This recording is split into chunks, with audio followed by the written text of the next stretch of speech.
রাজনৈতিক দলগুলো সংস্কারের পক্ষে অবস্থান নিলেই সুফল মিলবে বলে মনে করেন নির্বাচন ব্যবস্থা সংস্কার কমিশনের প্রধান ডক্টর বদিউল আলম মজুমদার। সকালে রাজধানীর সিরডাপ মিলনায়তনে গণতান্ত্রিক পুনর্গঠনের জন্য জনপ্রশাসন বিষয়ক সংলাপ শীর্ষক সেমিনারে একথা বলেন তিনি। ডক্টর বদিউল আলম মজুমদার বলেন, স্বৈরতন্ত্র যাতে আর না ফিরতে পারে সেজন্য সংস্কার প্রয়োজন। তবে 2007-8 সালের মতো সংস্কার যাতে গালিতে পরিণত না হয় সে লক্ষ্যে কাজ চলছে। 6টি সংস্কার কমিশন শিগগিরই তাদের সুপারিশ জমা দেবে জানিয়ে তিনি বলেন, সংস্কারের প্রস্তাব পাওয়ার পর মূল কাজ সরকার, নির্বাচন কমিশন ও রাজনৈতিক দলগুলোর।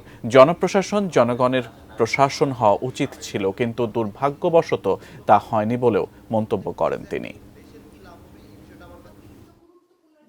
রাজনৈতিক দলগুলোর হলো গুরুত্বপূর্ণ অংশীজন, তো তাদের বল তাদেরও কোর্টে, এবং তাদেরও সেই দায়িত্বশীল আচরণ করতে হবে এবং অতীতে যেই ভুলভ্রান্তি হয়েছে তার থেকে ঊর্ধ্বে উঠে তারা যেন যে এই শহীদদের রক্ত যেন বৃথা না যায় সে ব্যাপারে তাদের কিন্তু এগিয়ে আসতে হবে।